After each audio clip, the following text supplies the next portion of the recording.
Hello and welcome to R&R's Ask the Expert. I'm Kayla McGowan, editor-in-chief, and today we are talking about building and strengthening your brand.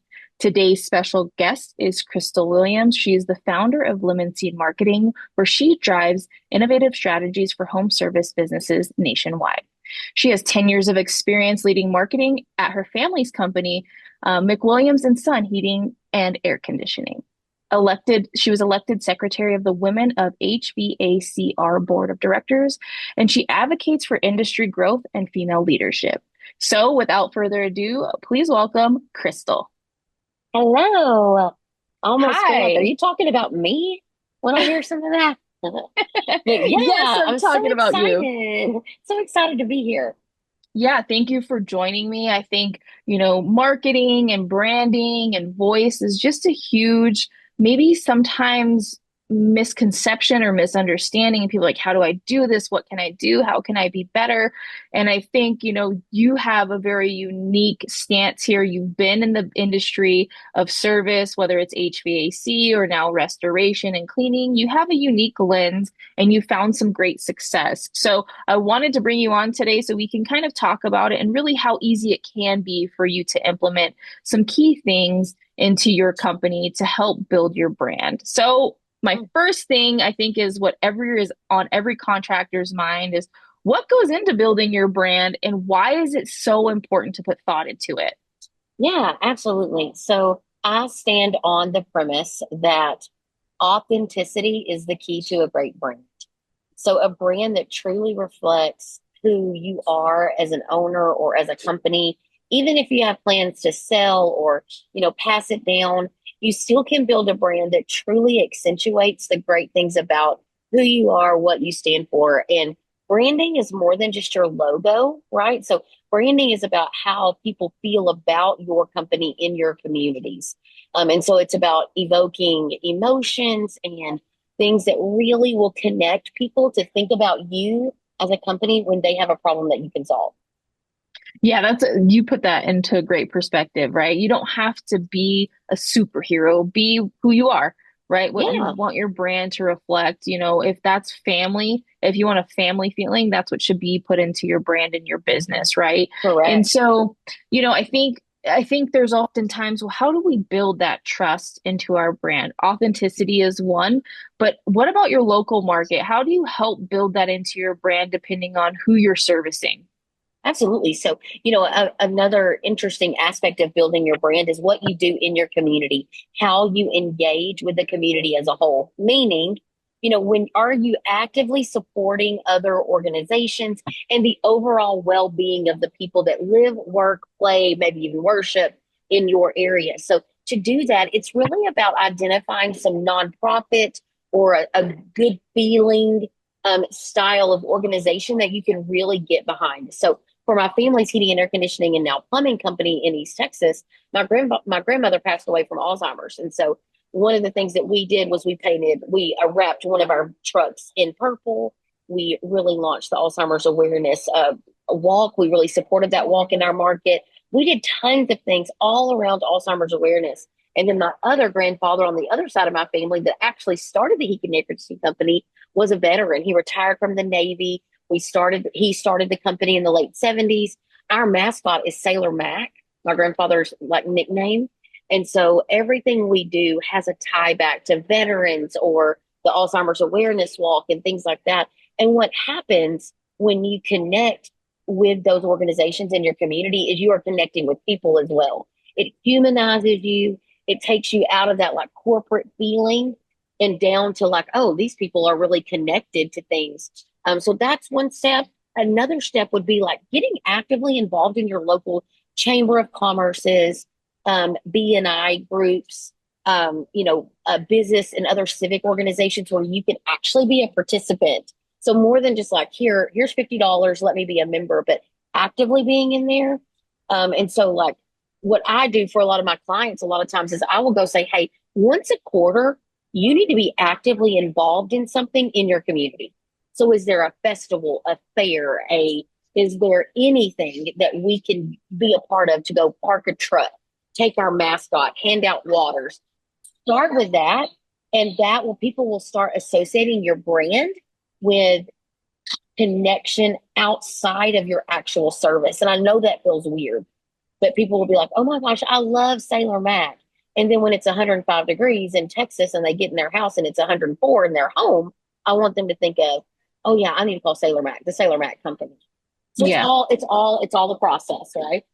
Well, I think it also goes to the roots of your company, right? The initiatives that you support are very key and near and dear to your family's heart, which should not be any different for any other business as well. I think that's the other thing is, what are you passionate about? Why do you want to do it? How can this relate to people in your community? I think those are some key ways to do it. And you don't have to sell your service. You're making a lasting impression Yeah. based on your involvement in the community, right? So I think, Absolutely. Just get out of your brick and mortar location, get out of your trucks and just get into the community. Like, people love animals right now. So like sponsor the pet parade and we'll say, hey, stop by our booth. We have dog leashes. We have water for dogs. Like you can do all kinds of things that just humanize you to the market where you don't have to be like, oh, and by the way, like here's a coupon for our services. You don't have to be pushy there. You can definitely be a lot more just engaging, man. Just shake hands and kiss babies. That's my yeah. hashtag. Shake hands and kiss babies and love on people. And listen, my brother was one of those contractors, like that is not his strength. His strength is not, he's just not an overly big people person. But we had members of our team that really represented our brand well that we would take with us. And they wanted to shake hands and kiss babies and pet dogs. Right. Yeah. So it worked out really well for us. What I would definitely say too, to your point, it doesn't have to just be the leadership or it doesn't just have to be your operations. It could be your technicians. It could be your admin, put them out there, put faces and names out there for the community that you serve. And maybe they'll be relatable. Maybe they know people in the community, I think is the other thing. And some Ah, people, yes. right, some people really love that involvement. Like you said, shaking hands and kissing babies. I say that a lot as well. So, Yeah, I think it is true. Some people's strong suit is being social, right? And there's nothing wrong with that. And I think that that helps your team also get involved. So it's also a team building piece, not just absolutely. building your brand. So you're kind of killing two birds with one stone. And You listen, know, this is relatively inexpensive. It's mhm. relatively, in the grand scheme of things, an inexpensive approach. And a lot of companies now are making this shift as if it's kind of new, and it's not new. I know our heating and air conditioning company has been doing it for 10 years now. Just literally, we have a full employed person. Once one of our branches gets to $3 million in total revenue, we add that position. And that position, their sole role in the company is social media, community involvement, and employee retention and recruitment. And that's all they focus on. Yeah, and I think And it's so, huge too. Like you said, they play a key role after a certain amount, right? And I think that's also really key in your business planning. I know that's a little different than brand and marketing, but it definitely is a key part of the success of your business. yes. And just once you have those people, those are your brand ambassadors. That's what I call them. You're a brand ambassador. Everything you do is continuing to reiterate, build, and engage people with our brand. 100%. And this leads me to a burning question, I think, is, a lot of people may ask, why or how or why would you, invest in branding or marketing? And I think you've kind of said some things about, it doesn't have to be this grandiose, like, plan and all this money. Like what would you say to somebody who's very hesitant about investing in their brand and marketing? Well, so what got you here won't get you there, right? So, what got you, a lot of people have those feelings because they run successful businesses that aren't necessarily marketing. But when you really want to hit the gas and you really want to grow, there is a science behind building brand recognition that in turn generates leads. And so, marketing is the overall strategy behind how you're going to grow your business. Advertising is a part of your marketing, okay? Because you have your advertising tactics, things that we're used to, website, paid ads, billboards, radio, all that good stuff. But then also in there is our community support and is our employee retention and referrals and all that.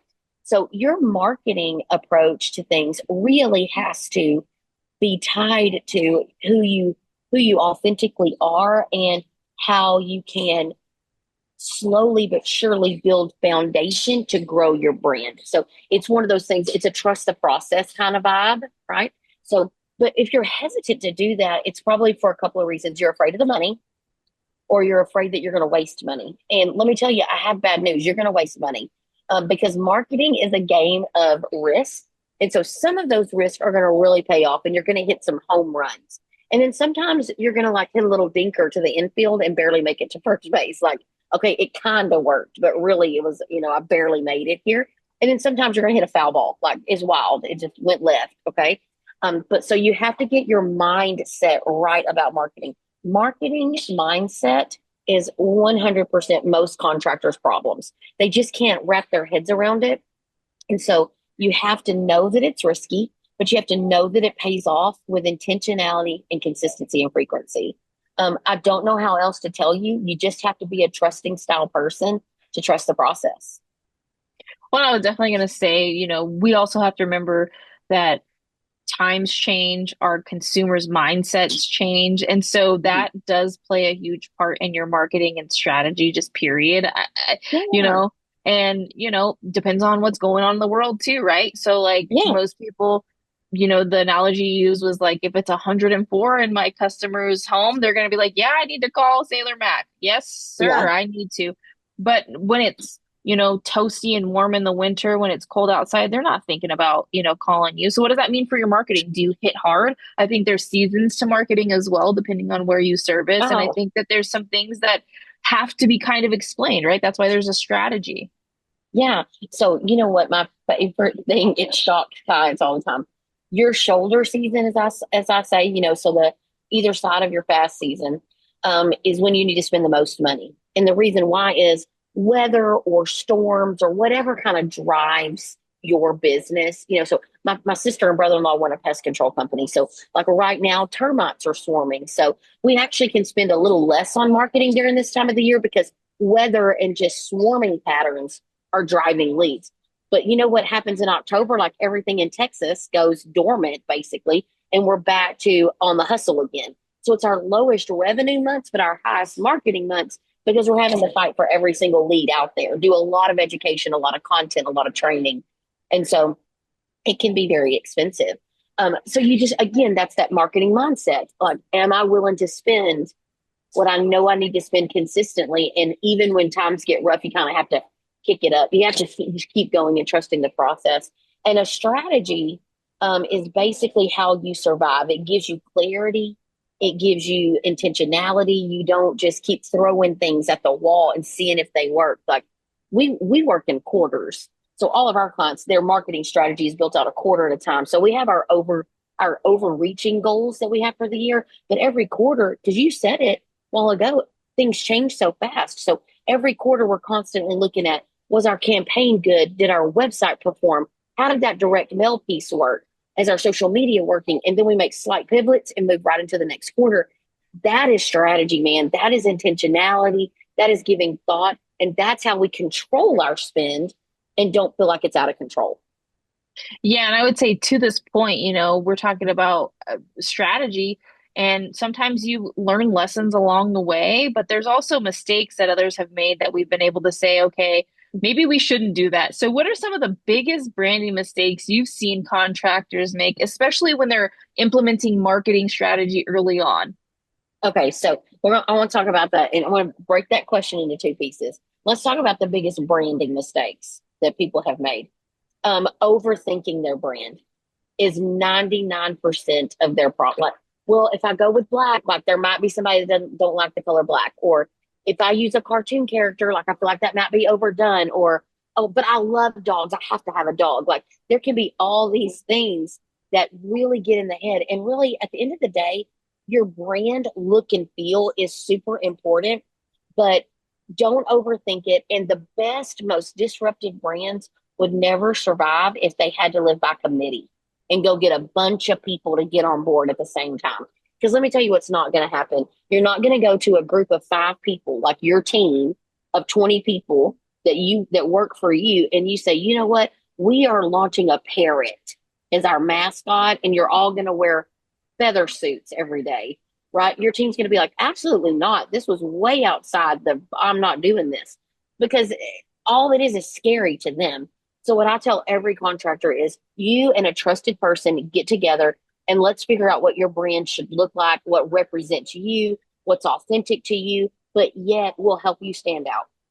So I think that's the biggest mistake people make there with their branding. And then halfway doing it, right? So then they are like, well, okay, I have this new brand, but I'm not willing to wrap any vehicles, and I don't want to put any signage up, and I also don't really care what my team wears. Like, we need to control the whole process. So those are those two things.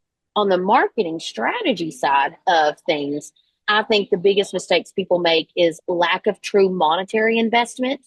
They want to poor boy themselves through this, and so that's one. They just don't know where to spend money. So they spend a little bit and then they use that as their barometer, and they just can't do that. The other thing is they try to diversify their money too much, meaning, hey, I only have $10,000 to do something. I'm going to do five things instead of doing two things with $5,000 a piece. We're doing 10 things at $1,000, and it just doesn't work. And so as your budget grows to spend more on advertising tactics, you can add more actual tactics. But own one really good tactic, and it will perform way better than I call it pissant away at three or four, you know. Yeah. So I see that mistake. And the third mistake that I see them make is really not giving things time to work. So, like an SEO strategy on your website, that takes time. So, if you keep jumping around to different SEO companies, you're never going to actually get the traction that you need. So, they don't give things enough time to actually mature and develop and work, including direct mail, even social media, SEO work. None of that just really has enough time. So, those would be how I answered those two questions. Yeah, and I think you broke it down really beautifully, if I'm being quite honest, because it's not just a very one simple answer fits all. I think there's a couple of things that we've seen, and you mentioned like wrapping your trucks in uniforms, right? So how important is that consistency for your branding? And not only just for the impression, but also what you put out on social media and the presence you build around your business. Yeah, so absolutely. Let me say this. When we talk about brand, I want people to treat this as the foundational cornerstone core piece of who they are going to be forever. So no matter what you do after this, everything needs to be, you need to live, eat, and breathe that brand. So if I were to say that to a lot of people, they're going to be like, I mean, my brand is fine. Well, you already have a brand. You just need to hone into it and fix it. And so most companies do not have a great look and feel. They don't have a great logo. Their cousin did it. Even now, ChatGPT threw something together for me. When really curating is like a fine art exhibit, right? Somebody's got to have this core idea of who we want to do, what we want to do, and then we've got to bring it to life through our actual logos. And then what do our band wraps look like? What does the landing, what does our web page look like? What do our business cards look like? Our yard signs, if we're going to have door hangers, if we're going to have signage in our office, you know, even if we're going to leave behind. So after we do some work for a homeowner or a business owner, what do we leave behind as a thank you? All of that has to be conceptualized together. And it's so, so important that the contractor, Kayla, believe in the brand themselves. So Lemon Seed, people ask me all the time, how did you come up with the name Lemon Seed? I didn't. My business partner did, because I trust her. She is the design guru, right? She is just, and she has an eye for what looks good and sounds good. And I trusted the process. And when she came back with Lemon Seed, I was like, yes. And so I bought into it. I don't even like the color yellow, but I know that yellow does mean sunshine and bright and Happiness. joyful. Yes. And Mhm. that's what Lemon Seed is. We try to embody, is bringing joy back to contractors about marketing.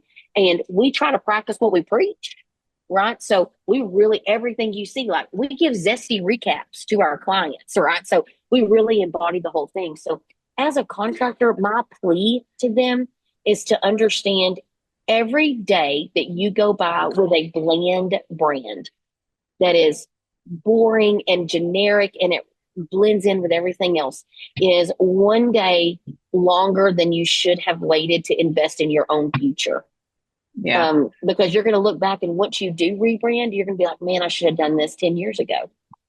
Every day we talk to clients that we're getting ready to rebrand their business for them. And at the end, they're always like, I should have done this 5 years ago. I don't know what I was waiting on. I was just scared. And there's zero to be scared about, especially with companies like ours. Like, we navigate the whole process, not just what your logo is going to be like. How do we launch this thing? Yeah. Right? Like, hey, if I want to build a new brand, like how? And we're like, we're going to start with our internal team first and make them winners, make them raving fans. So we're going to get our internal team bought into this new look and feel that we're doing. And then we're going to start it out, rolling it out into the community. And we're going to start add in social media, get our web page updated. And then we're just going to keep going. So it's just super important. What I was going to say to your point about rebranding or refresh, right? Because those are different, right? A rebranding and Correct. refresh are different, but in the world of marketing and branding, that makes sense. But for a contractor, that may not make a lot of sense to them. So, what advice would you give a contractor who was thinking about rebranding or refreshing their images, their image with the Yeah. community, but they don't know where to start? I think that's a hard place to start. Yeah. So I actually label things two different ways, but in the same scope of what you're saying here. So we have a product for brand creation. So let's say you've been Crystals, restoration for 10 years. And Crystals Restoration, you just did it because you are getting the business, and you threw Crystal's name, my name, Crystals in pink and Restorations in black, and we drive black vans. And I'm like, man, I really don't want the company named after me now. Like, I kind of want to take everything that I have and give myself a whole new approach on life. That is a brand creation. We're going to interview you and work with you, help you figure that out. And that's what you would want to do for yourself. So even without a company like Lemon Seed, like, reinvent yourself, basically, like transform yourself into who you've grown to be. And so invest in that. And then there's just a different strategy for how you educate your existing clients and all of those things. It can be done. It's not hard. It's just intentionality versus a refresh that says, I'm Crystals Restoration and I did it on purpose. It's easy to pronounce, easy to spell. People can get behind this brand. I just want to update my look, and I want to elevate my branding experience, meaning I now want to have core values. I want to have a mission statement. I want to have uniforms that match, right? So keeping my name because I like what I'm doing and I like my initial feel. I just want to elevate it and make it better versus I know I need to modify and give myself a whole new look and feel. And it just really depends on where you feel like you sit in the market currently. I will say this, Caleb, my favorite thing is, and it doesn't matter their name, but they had a very, very unique German name in Texas. And so I was like, I can't even pronounce this. And she was like, most people can't pronounce it. But that was the name of her company. So I was like, yeah, so people not only can they not spell it to search it, you got to go buy all those different variations of it. It left such a weird feel for us, right? So we modified their name to be a more memorable name and make it easier. And then the whole brand story was we knew our name was too hard for you to spell and remember, so we updated it to this, and it became like a play for them. They also had Yeah. a little mascot, little animal that they had in their house, and so we used that animal to be the cornerstone, the little hook that they used. And again, you don't have to lose your identity to refresh your brand. What it should do is elevate your identity, accentuate it, and really re-energize your company, and your market. Yeah, and I would say too, to all of your points, a lot of times people start their business in a hurry, and what's really required is a refresh, right? Like you Mm-hmm, love mm-hmm, your initial name and what you stand for, but maybe you didn't have time for a mission statement. Maybe you didn't have time for core values, or think about the uniform, or think about your mm-hmm. trucks. And I think that everybody does go through either a rebrand or a refresh, even if that's not what they call it, right? It's Right. normal, it's okay, right? And so I think, my advice would be like, it's okay to do it. Don't Mm-hmm. let it be as scary, right? And I think I you have provided never some great advice once, too. yeah, I have never once met a company that I felt like could not either use a refresh or a brand creation. Right. And that's key because I think you provide a different perspective, right? And a unique thought process that maybe a contractor wouldn't have. And I think that's where, we're able to help people succeed who don't know what marketing Mhm. is or don't know how to build a brand. And so that's where you guys come in. And that's part of this is so people understand, yes, it's okay. You don't have to have all the answers. Find somebody who does have the answers for you and makes your business and your brand everything you want it to be, right? Because Yeah. you can get in your own way, right? You can be like, oh, Yeah. well, I like this. Oh, I like this. Oh, I like this. But Mhm. does it speak to who you are and what you do on your daily basis? Oh, every day we have clients that just can't get out of their own way. Yeah, That is not absolutely. surprising. I think we've all been in our own way at some point in our life, right? So this is no different. But we've talked about quite a bit today, and I think one thing that is great to leave our audience with is some resources or strategies for smaller restoration teams looking to build a better brand, maybe with limited time and limited budget. What would you Mhm. suggest for them? Well, the first thing that I would do, like, let's say I had no money, like literally none. I want to spend the next year trying to make money to do a refresh.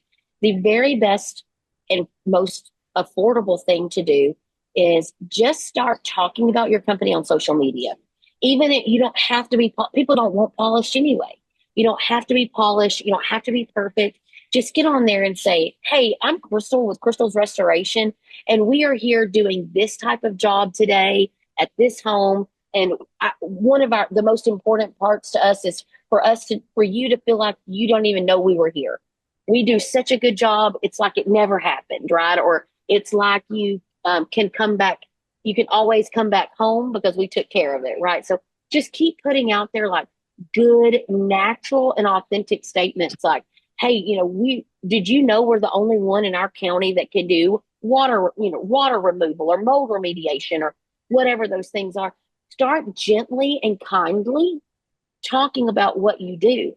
And that will build a little bit more trust and authority just using social media. I promise you, just putting yourself out there a little bit more. It only requires time, and I know time is expensive, but at least it's not requiring you to write a check at the moment. And you can do it from your iPhone. You can do it from your Android.